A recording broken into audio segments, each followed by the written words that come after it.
burnout that doesn't look like collapse. It looks like competence.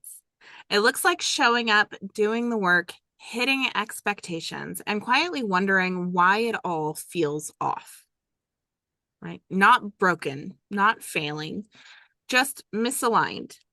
Today's conversation is for the high performers who aren't struggling to succeed. They're struggling to feel connected to what their success is actually building. Because here's the truth we're exploring. Sometimes the friction in your work isn't coming from your environment. It's coming from the gap between what you say matters and what your life is actually organized around. And closing that gap, that's where clarity begins to liberate. Welcome back to Catalyst Conversations, where we explore the intersection of leadership, alignment, and meaningful work. Today, I'm joined by Tony Tenaglier, whose work focuses on helping high-performing professionals rethink their relationship with work, not through a hustle, but through honesty. Tony helps people move from drifting or grinding toward building a craft.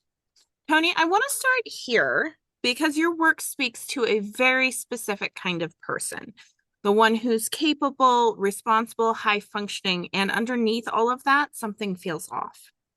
Can you take us back to a time when you first started noticing that pattern, either in your own life or in the people you now work with? What was the moment where you realized this isn't a motivation problem, something deeper is going on?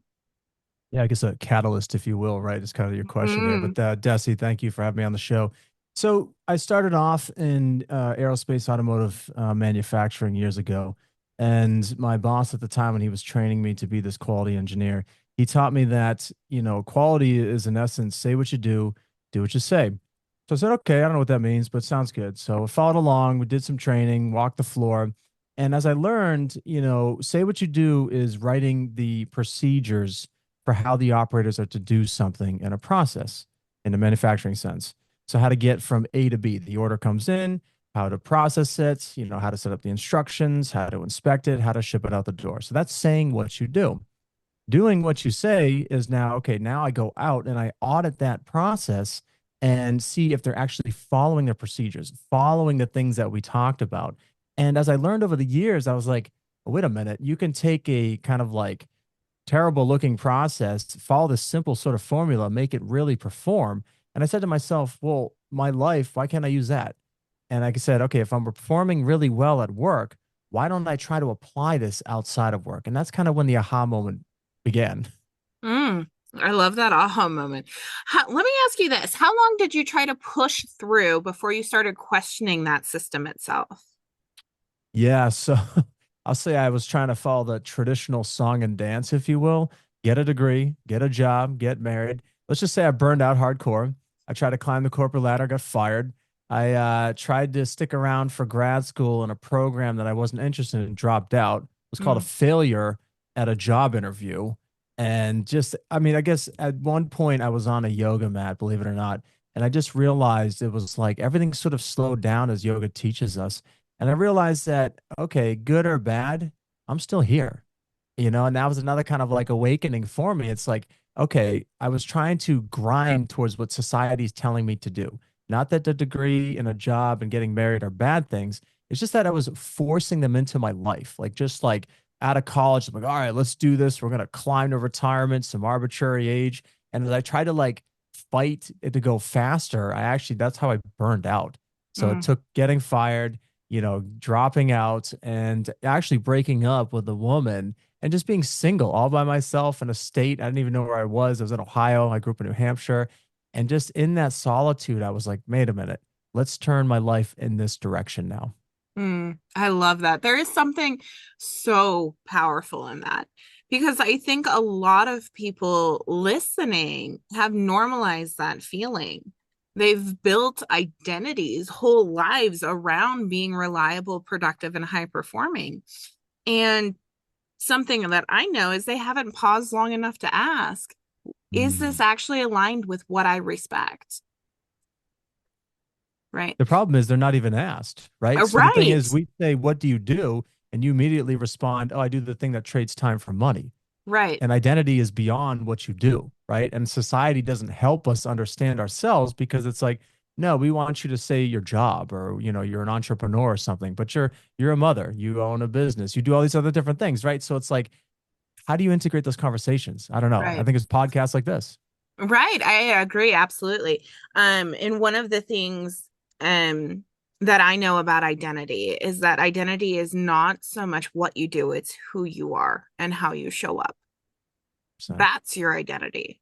I totally agree. So one of the things, Desi, that I've been loving exploring on my podcast, Work Sucks, but I like it, is this concept of doing versus being, right? We do a Right. lot of different things. All of us are doing things because we're awake and alive. We have to do things to stay awake and alive, right? Whether it's getting up, fighting the alarm clock, brushing our teeth, driving our car, we're all doing things.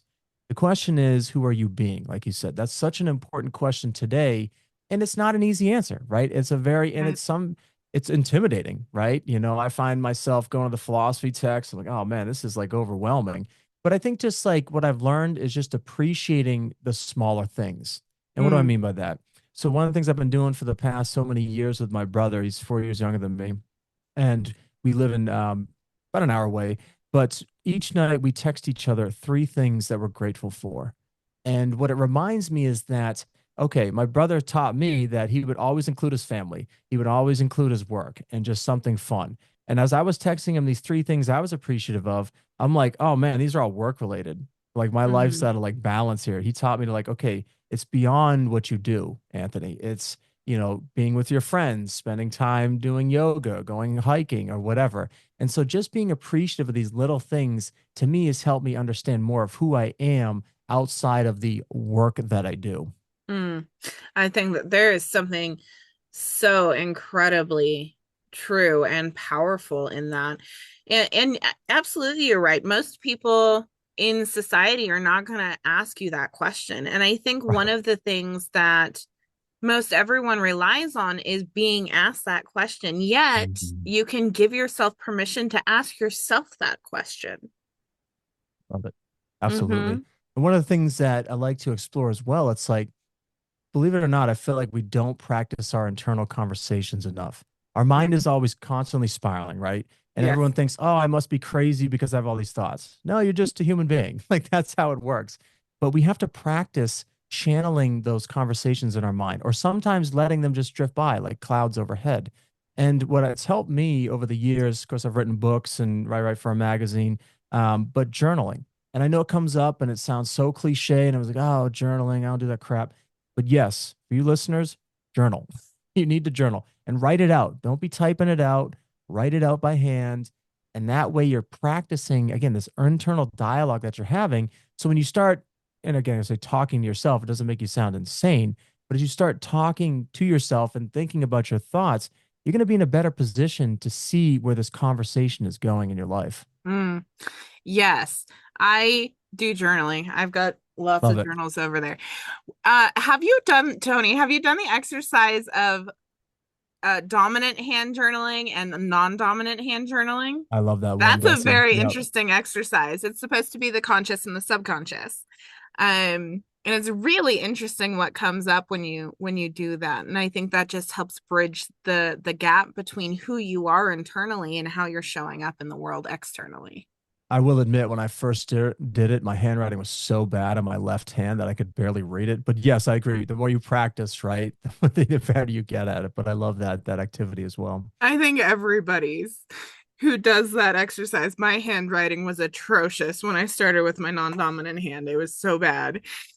I was like, I can't even read this. And my mentor at the time was like, it doesn't matter. You got it out. Just the process. It's the Absolutely. process. Absolutely. Tony, one of the things that stands out in your work to me is how clearly you call out misdiagnosis. Mm. Most people think their frustration is external. What are high performers getting wrong when they try and fix their work problems? I think, being in this hustle culture, right? We're so attached to the job title. We're attached to the money we're going to make. We're attached to how many people we're in charge of. We're attached to the car we drive.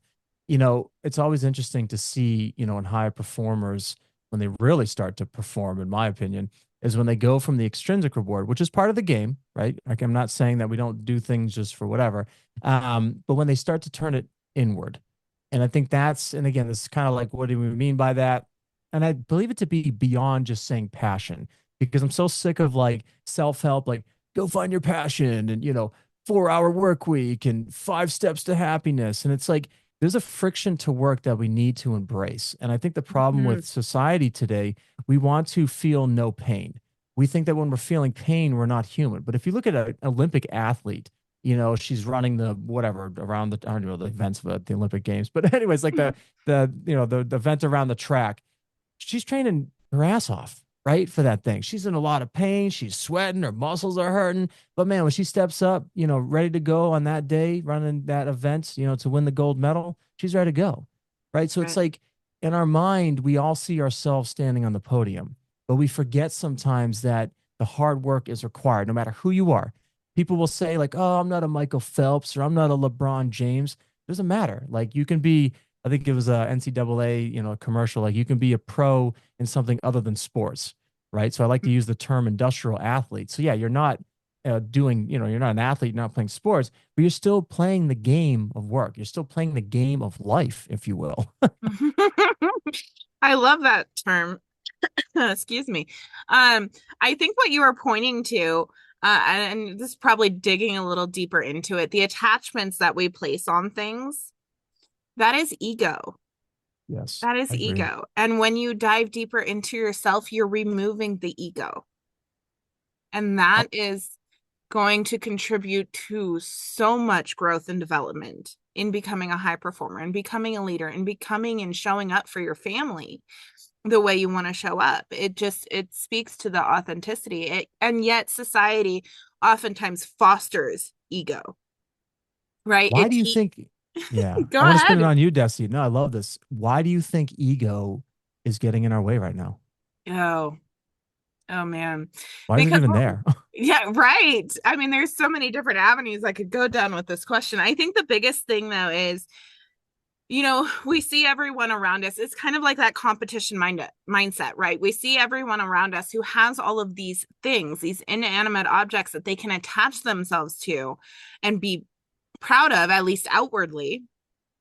Maybe not internally, right? But everyone's got their own thing going on, but at least outwardly. And I figured that out with everything in my own life, right? Like, say, take my team for example. I used to say I have a team of 10 or I have a team of 16, however many were on my team. Yet I was doing that from a place of ego. I wasn't doing that from a place of authenticity. And I am so proud to be in this place. Love that distinction. Right. I see something similar with my yoga class. So I used to say it's my class, my students. They're not mine. I don't own the class. I don't own the students, right? So I say I'm Right. just like, I call it just the class, right? It's just the class on Tuesday night at 6 o'clock. That's all it is. And the students show up. Right. It's removing that attachment. Yeah, and I love it. Right. Right. It's one of the things one of the primary tenets that I operate under is operate with intention in everything that I do and be detached from the outcome. And in Love it. doing that, I have removed everything that is egotistical. Love that.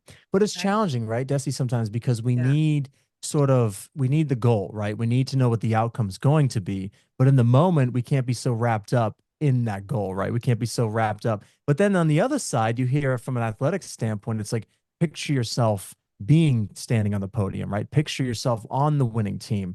So it's like it's tough. It really is. But that's the work of self-help, personal development. Oh yeah, absolutely, 100%. And I mean, I wouldn't be where I am today without going through the personal growth and development. I think it's so critically important to success. I would say 99% of what makes you successful is the work you do on yourself. 100%. Right? So I'm totally in alignment with this conversation. I love it. I think it's something that everyone should dive into. And I think the biggest thing that with personal growth and development that I often say is it's not a one and done situation. You can't go into it expecting to be fixed on the outside of it. Go into it expecting to pick up a tool and put it in your toolbox to save for a rainy day when life happens, because life is going to happen and you are going to call on those tools depending on the situation you're in. Yep. Love that. I also want to say Mm-hmm. too that like personal development, I know it's personal, but it's not just a one-man team or one woman team. I've relied on therapists, my girlfriend, my brother, people around me, my best friend Matt. So it's like you can use the people around you to help yourself grow. And I think that's kind of like intimidating sometimes to be like, oh, I got to work on myself. Well, yeah, but you Mm. got people around you cheering you on, you know, Right, right. I mean, I can't count the number of mentors and friends that I've had mentors too. that I've Exactly. looped into that conversation, right? And oftentimes, you know, when you're working on personal development by yourself, you're going to have blinders, you're going to have tunnel vision, you're going to skip things that are there because you just can't see them. And in talking it out with someone else is going to open your eyes to that, right? So you can work on that particular story or whatever's coming up in that space.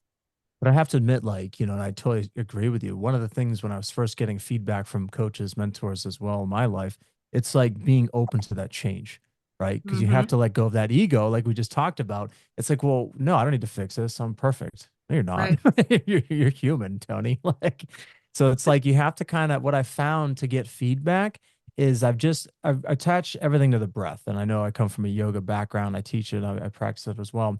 But just like in those moments where I know that are going to get stressful, I just take a nice breath in and a nice breath out. And that allows me to just calm down to allow this sort of like, message to be received, Right, right. It's all So, about receiving. And that, I mean, that's another thing. I mean, that's a whole nother conversation we can have. You can't force someone to change. right. They have to be open to receiving. I've known so many people who have been through so much trying times, whether it's from addiction or whatever else, but they won't get the transformation that they're seeking or that you want from them unless they're open to receiving it. If they finally hit that point where they're open to receiving. Yeah. They need that again, that catalyst moment, right? Mm-hmm. Where's that aha moment for them? Absolutely. Yeah. Absolutely. Yeah. Yeah, well, let me ask you this, Tony. In your opinion, why do people often default to blaming the environment around them? I mean, I hate to say it. I mean, we learn from those around us, right? I mean, we learn from whatever. There's a lot of different factors today, right? Mm-hmm. Being online, but it's easier to blame other people than yourself, right? I mean, that's so I've studied How to Win Friends and Influence People by Dale Carnegie for, I don't know, 20 years. I'm 38 years old now. I make it a point every year to read that book, listen to that book. And he just talks about how, like, I think the opening chapter is like, criminals just saying they're blaming everyone but themselves, but they're criminals. They're the ones causing the problem. And I guess like as a society, we just sort of like accept it in some sense, in some pockets, right? Mm-hmm. But I think it's just reinforced sometimes, especially on social media, where Mm. it's like easy to sit there and hate like something or drop a comment and this and that. It's hard to do the inner work. It's hard to blame yourself. It's hard to take, I would say credit, but like take ownership that something went wrong, that something it was your potential fault. But what's Yeah. interesting, what Dale Carnegie brings up in the book is like when you realize that, like, first of all, we're all human, so it doesn't matter. We're all going to make mistakes. But when you own that just responsibility of like, okay, I goofed up, it's actually sort of, I don't want to say fun because it's not fun to make fun of yourself, but it becomes sort of like, okay, I made this mistake, but now I feel like I can fix it. Right. And Mm-hmm. when you have that attitude, and I try to teach that to my team, and it's like, okay, you're going to make mistakes. Do not hide it. Do not blame others. I did have a conversation the other day. It's like, remember, we don't blame other people. And I'm not, you got to just own your mistake and let's fix it. So, but it's Yeah. personal. It's What tough. you're absolutely, absolutely it is. And what you're pointing to is actually another tenet that I operate on, which is take accountability for everything. Everything is your fault. Yes. And in that statement alone and that shift in mindset, you gain your power back. The problem is when you're blaming others, you're giving other people the power. I like So that. you don't have anything to exact change in your own life. You're I think relying on the others instead of yourself. Yeah. I think the other thing too that I think about as well is like, there's a story, and I always forget the source else I would cite it, but our thoughts, I think it was like Shakespeare, right? Nothing is either good or bad, but thinking makes it so. Right. So the example that I like to kind of share is, a person gets a horse and they're all excited and they're like, yeah, I got this horse. This is the best day of my life. And the neighbor, she's looking over and she says, well, how do you know? They're like, yeah, you got the horse, you're riding around. It's a great day. So a week goes by and this person's still, happy and elated that they got the horse, and the horse so playful that throws him off. He breaks his leg. He says, "Oh, this is the worst thing that ever happened to me in my life. My leg's broken." And the neighbor looks over and she says, "Well, how do you know? How do you know this is like a bad thing?" And so a week later, the local militia comes by and they're enlisting for the upcoming war. And this person can't go because they have a broken leg. Now, I'm not saying, don't go fight and all that stuff. But the point is, like, you don't know if something is good or bad, right? So even though you might have screwed up, sometimes you don't know if that's good or bad. I've made mistakes where it kind of turned out to be an okay thing. Now, I've made mistakes where not so good, and we get a finding and an audit, but that stuff happens too. Right, right. I love this conversation. When does, in your experience, when does grinding become avoidance? When does grinding, I guess, especially well in the context of hustle culture, that's a great question, right? When does Hmm. grinding become avoidance? I I'm going to do a simple measure. For those of you working a 9 to 5 job, you're allotted 40 hours a week. And if you can't do your job in 40 hours and you think you need to work 80 and you're grinding, to get more hours in, to me, one, that's stupid because you're paid to do 40 hours. And the other question you need to ask is you need to ask your manager and say, why is this taking so long? Right. So do I need more resources or do you need to up your skills? Maybe you don't have the skills to do what you're doing, right? You got assigned the wrong kind of project or you need more help on it.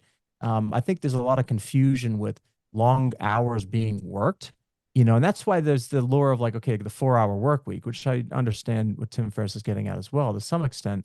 But, I think it's what Parkinson's law, where, it's the amount of time that you allot, and then that's like when you're going to get the work done, if you will. Hmm. I definitely butchered that, but that's the extent of that. So if I say I'm going to work for, an hour on this project and you really focus on it, you can do that. But if I say I'm going to do something for 80 hours, that's the wrong mentality. You're going to do it for 80 hours. So you got to change that sort of psychology. Right. Say you're working 40 hours and grind in that 40 hours. Do the work in that time.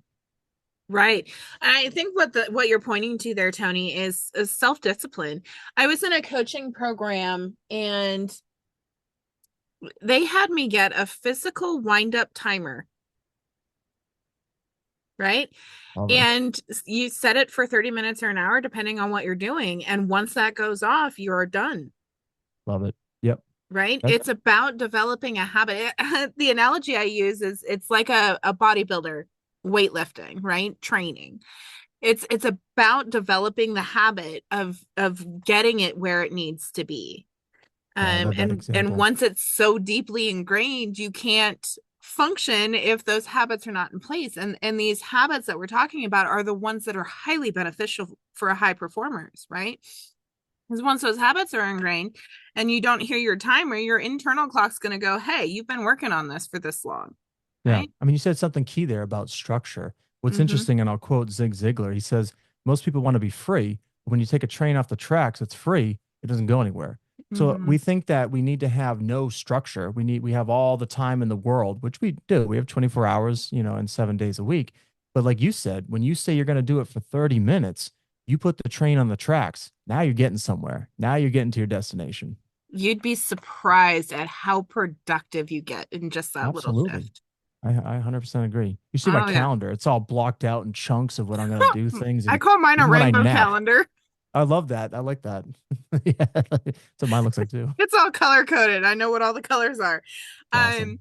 Um, Tony, you've built a framework. It's called the friction to flow work audit, right? And for someone hearing this for the first time, what does it actually mean to audit your work life? Yeah. So, I find that a lot of people have goals, right? So we know where we're going. We know we want to get whatever, zero scrap if you're manufacturing or you're an entrepreneur, you want to grow your business. What I've realized is that, yes, we know the point B. The question is, what is point A? Where are we now? And so the friction to flow, quiz that's available on my website at worksucksbutilikeit.com/quiz. It's free. It basically gives you the language for where you're at now with your work, why you have this sense of friction. And hopefully, what I found is like, it's okay to have these feelings and these frustrations, but what we need is to put language to that. We talked about, again, that internal dialogue practice earlier.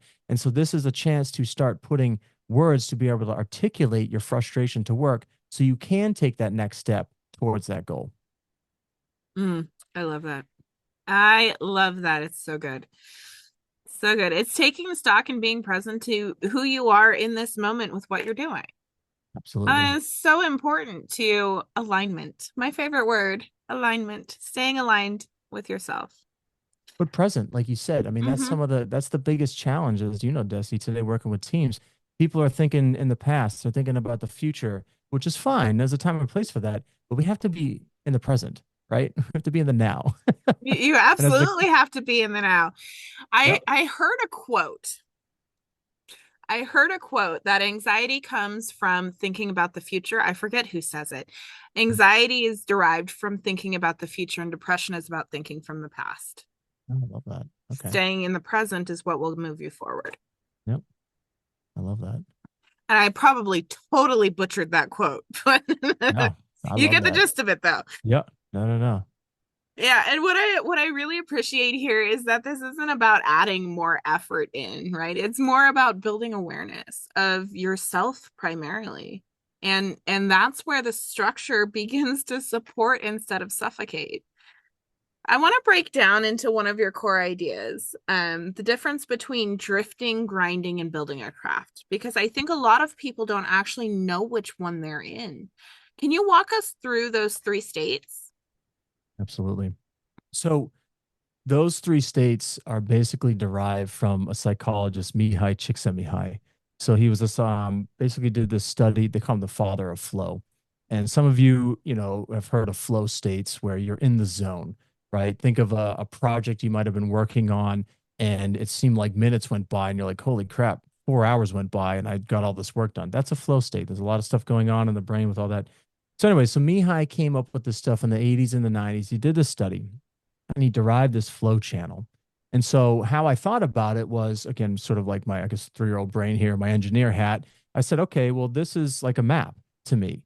On the y-axis, you can have challenges. On the x-axis, you have skills. And when you balance your relative challenge to skills, you find a flow state.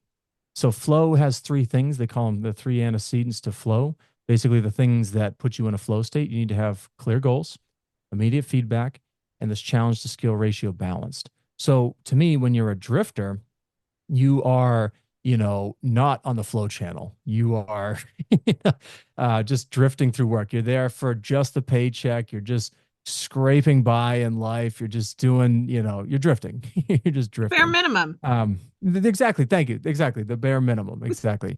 And for those that are grinding, that so basically what he says, when you have too much challenge and not enough skill in the particular thing, you get anxious, right?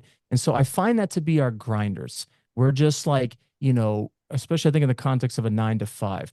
Oh, 40 years till I retire, got to keep grinding. I keep grinding. There's this anxiety around that, you know, and it feels like you're not using your skills. You're just stuck in this sort of like rat race of just, I'm doing the same shit, different day.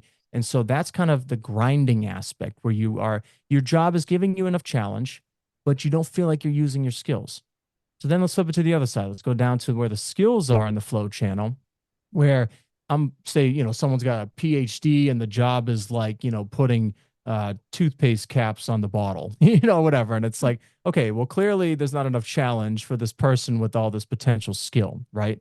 So they're going to get bored. So the building craft is really, you know, to me, recognizing your skills. And then the sweet spot of these things, when you can recognize your relative challenge and skill, that's when you find the flow state. Mm.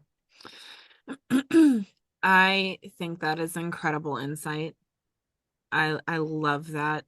And I think it is so true. I mean, honestly, I mean, I'm not one to be put into a box, yet I can clearly identify where I am in that box, right? Yes. Like for So me let's right now, I'm in flow state. I'm doing what I love and I am being challenged, right? I've got my skills are being put to use.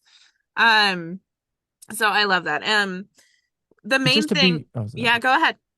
But just the thing with that, so what's important with flow is that, and I think this is where sort of our, you know, culture gets it wrong, the hustle culture gets it wrong, and corporate gets it wrong, is that flow has 4 stages.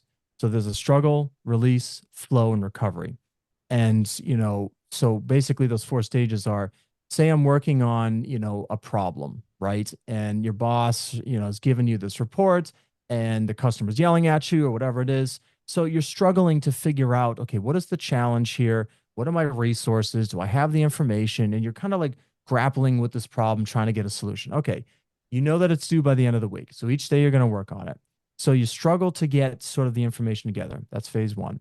Then you take a break. You allow the brain to kind of sift through it, and do its thing at the subconscious level. You walk around the plant, you go take lunch, or go to the water cooler, talk to your friend. Then you come back because your boss reminded you that you need to get it done. And then all of a sudden, when you started grappling with the information, you find a flow state. But more importantly, so then we'll have a happy ending here. So then we finish the report, we send it out. Perfect. But what needs to be reminded to, corporates and also this sense of hustle culture and entrepreneurs is that once you find flow states, it's equally as important that you find time to recover. You do something, whether it be spending time with your family, doing yoga, going on a hike, getting off your phone, because again, that's so taxing from a neuroscientific standpoint in the brain of what's happening in flow. Your body and brain literally need the time to recover. So Right. yes, and the thing that Stephen Collis has one more point here, Desi, is that, and I'm consider myself guilty here as well, is he says there's a dark side to flow because we get addicted to it. Mm, He calls it a flow junkie. So we're chasing these flow states because we're so excited, we're doing all this great work, but then that's where burnout comes in. And I hmm have to remind myself, you joked about, I love it, the kind of the rainbow calendar. When I don't see enough purple and yellow on my calendar, I know I'm going to burn out. Why? Because yellow is my social time with my friends and family, and purple is my time to recover. And so when I have nothing but green and blue, and I'm doing work, work, work, work to get into flow, Tony's going to burn out. Yes, and burnout is, oh, it's harrowing. I've been through it 3 times myself. Now I know my triggers, and I'm very much the same with my rainbow calendar. For everyone listening, I want to kind of break that down a little bit more simply for everybody. Correct me if I'm wrong, but what I'm getting is drifting disconnects you from intention, grinding disconnects you from meaning, and craft reconnects you to both.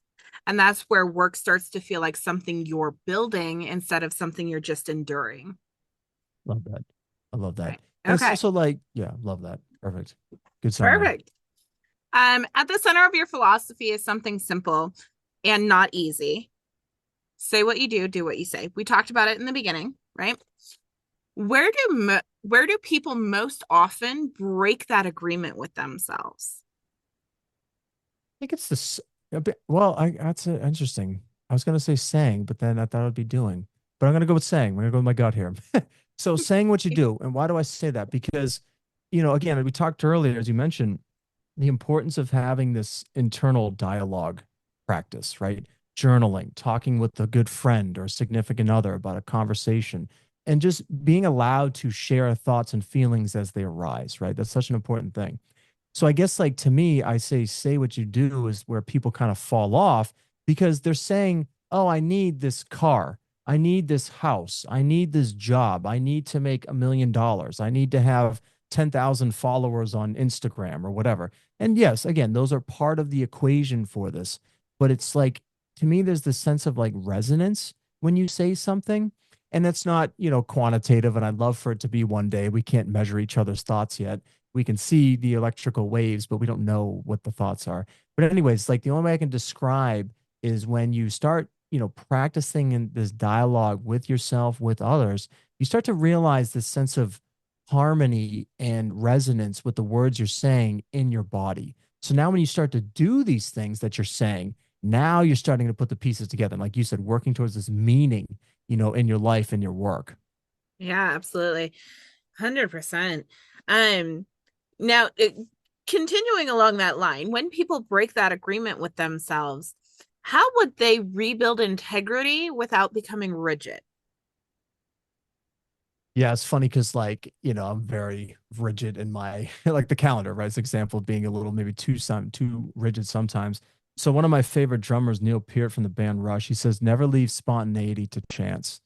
And so what I love about that is you have to just sort of allow for this sense of play. And I guess like where I'm going with that is people are so serious today. We don't want to make mistakes and this and that. But we have to again remind ourselves that we're humans. We're going to make mistakes. We're going to fail. We're going to look goofy doing it. And there's a quote I love to share from the book Laughter Yoga. And the study basically found that kids will laugh around 400 times a day and adults less than 15. And all that says to me is that kids are having a good time in their life and adults are miserable. That's sad. It's a sad Sad. statistic. And I mean, I love that concept. I work really hard to stay in those frequencies of love, joy, peace, enlightenment. So I'm constantly laughing, and I guess it would almost equate to who you surround yourself with. Because if you Love surround that. yourself with serious people, you're gonna be serious a lot more of the time. If you surround yourself with fun people who get you, who are there with you energetically, you're gonna have a lot more fun. And with yourself, you can turn everything into a game. That's what I do, Yes. Love that. I right? love the gamified. No, absolutely. So Gamify it with yourself. Have a little competition with yourself. exactly, exactly, So exactly. fun. I love this because honestly, that's the work. It's the work because clarity isn't just about knowing what matters. It's about organizing your life in a way that reflects it. And your background, I know we've talked about it a little bit, but I want to dig a little deeper. Your background spans marathon running, quality editing, creative work, which is a unique combination. What have those experiences taught you about discipline and long-term growth that most professionals overlook? I think, it goes back to this concept of motivation, right? So marathons have taught me, I've run 12 marathons. And by the way, I'm not running Boston anytime soon. I'm not fast at all. I'm just happy that I'm standing by the end of 26.2 miles and I've made the cutoff time. But I have enjoyed them. I haven't run them a little bit since COVID. But one of the things that I learned from marathon running is really the discipline of having motivation when it fades. Mm, And so, even though motivation isn't permanent, I had to keep telling myself that it was, right? And all it had to be was simply putting the left foot in front of the other. And again, that's so cliche. You read all the self-help books and Lao Tzu saying journey of 1,000 miles begins with one step, and you're like, whoop-de-doo, and I hit like and all that stuff on social media. But it's like when you're in the moment, it's like it's that simple and it's that difficult. But I have to admit that like I've had support from friends and family, to be cheering me on the sidelines and knowing that they're at the finish line waiting for me. But it's really marathon running has taught me that, discipline is just digging deep sometimes to find the motivation to take that next step, even when I didn't want to. I remember a time I was running in Alaska. It was Anchorage, Alaska Marathon. And it was like, I think it was in June. And for whatever reason, I had this asthma attack around mile like 22. And I was just like literally, I felt like I was dying. I couldn't breathe. And I just went back to, unfortunately, my friend had, caught up to me at that point and was walking with me. And she just reminded me, like, hey, get your inhaler out and let's take one step at a time. And that was it. And all of a sudden, I did that for a mile or two. And then I felt good. And then we finished the race running in. And so just like reminding ourselves that it's going to be hard. And we just have to just sometimes when it is too hard, drop the expectation. I know I wasn't going to win the race. I wasn't going to qualify for Boston, but my goal became, as it always was, to finish the race. And let's do that by taking right, one step at a time. right. I love that. Similar to that analogy, one step at a time. I take everything one breath at a time, Oh, even better. Love that. right? Even Because better. it's not always about stepping forward. It's about thinking forward. It's about being forward. So take everything one breath at a time. That also goes back to what you were saying too about the idea of presence, right? With that Yep. breath, now you become more present. So I love that. I love that rooting it to the breath. Yes, yes, absolutely. There's a theme here that I pick up around sustainability, not intensity or urgency, but consistency rooted in something real, right? Kind of like what we were just talking about. Me rooting it in breath, right? Or Yes. rooting it in something that is solid, right? And I love what you said about just digging deep to find that motivation because oftentimes it is hard. It's hard sometimes, Duck. Yeah. right? It is. And I think it comes back to that presence and alignment and what you said resonance, right? As long as you have that end goal in mind and being easy on yourself. Oh, for heaven's sakes, people are way too hard on themselves. They are. But again, it's the phone, right? I mean, we Right, we don't have the six-pack abs, we don't have the beach bod or whatever we think we need because of FOMO, fear of missing out online. right. I hate to attribute to that, but it's like everyone is unique. Everyone has a potential, everyone has a gift. Right. But we Well, forget and that. it's also, leads into shiny object syndrome, which is Yes, it does. which leads into FOMO. I mean, they're basically the same thing called something different. Um, Yet one thing that I keep myself grounded in is I don't fit in other people's boxes. What those solutions are presenting to me, while they sound good, I know aren't going to work for me because I'm present to who I am and how I show up. Yeah, it's great. Congratulations. It's working for you. It's not going to work for me. And I know that. But I think that goes back to what we were talking about earlier, with the say what you do part. You're so Right. clear because you practice saying in your mind what you're going to do, right? When people don't practice that, they're like, ooh, shiny object, ooh, shiny object. But you're like, no, that doesn't align for me. I don't want the shiny object. I want this thing. You Right. know? Right. Yep. Right. And I think, well, my mantra for 2026 is simplicity over complexity. So really it's No, dialing back to the foundational pieces that I need and going from there. love that. Right. And I think that is something that a lot of people need to do because a lot of times their brains, their lives, they get way over complex. And at that point, you're overthinking everything. But your breath reminder was perfect, right? Right. One breath at a time. One breath at a time. I love that. If someone listening today realizes they're out of alignment, what's that first honest step they can take this week? Not the perfect step, just an honest one. I think it goes back to again that being appreciative, just so we're not chasing the shiny object, and thinking that we're missing out on those things, and just taking the time to write out three things today. For you listeners right now that are frustrated with your work, uncertain, asking if this is it, write out three things that you're grateful for. Share that with the person, and hopefully they share three things back with you, and keep that Mm, going. I love that. Because alignment isn't built in big declarations, it's built in small, consistent acts of honesty. Yes. It's where it's built. Tony, we're going to head into something that is my favorite thing to do. It's lightning round. Sounds First good. I'm instinct ready. answers only. Ready? All right, let's rock and roll. A, bel- a belief about work you've had to unlearn. Hard work. Mm. Hmm. A sign someone is closer to building a craft than they think. It's uncomfortable. Mm. A habit that quietly erodes integrity. Trying to appear a certain way. Mm.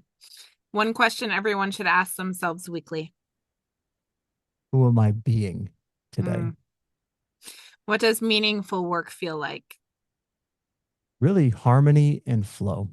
Mm. I love that. And I want to close this out. I want to bring this back to something simple because through this conversation, we've talked about friction, we've talked about alignment, we've talked about growth. Underneath all of it is honesty and really authenticity. When you're honest with yourself and everyone around you, you show up authentic. You show up yourself. And honesty is about what you say matters, right? Honesty about how you spend your time and the willingness to close that gap. At Catalyst, we talk about clarity that liberates, structure that supports, and soul that sustains. And Tony, your work embodies that clarity, right? Is through seeing friction for what it is, right? Structure is through auditing and realigning your work. Soul is through building something you respect over time. So, Tony, my final question for you today, if someone takes one thing from this conversation, what should it be? I'm gonna keep repeating it, but just being appreciative once again. I just believe that to be the thing because it goes back to what we were saying about shiny object syndrome and fear of missing out. Just appreciate that you have maybe an apartment. Appreciate that you might have a car. Appreciate that you might have a job. Appreciate that you might have a friend. Appreciate that you have a phone. 100 years ago, we never had a phone. Just appreciate the things you have today, not what's in your Amazon cart shipping tomorrow. Appreciate what you have today. I love that. And honestly, I want to do a little mindset shift there for you, Tony. Repetition isn't a bad thing. The more you hear it, the more it will get ingrained in your subconscious. I know for me, when I have hard days, I say, at least I have a roof over my head, I have food in my cupboards, and I have my family around me, Love it. See, look at right? that. And then you Appreciate move the forward from small there things. because you can only go up, right? Exactly. Right? Exactly. And it all comes back to mindset. It's how you think about things. When someone comes on to a meeting with me and they ask how I am, I say I'm always amazing. And I always get this look like, what do you mean? And I mean, it's a choice. It's a choice Yes. to always find everything amazing, Yes. I right? agree. I agree. I love that. Awesome. So, to everyone listening, you don't need to overhaul your life tonight. Okay. You need one honest decision and the discipline to follow through. Say what you do what you say. That's where alignment really begins. And that's where meaningful work is built. This is Catalyst Conversations, and we'll see you in the next episode.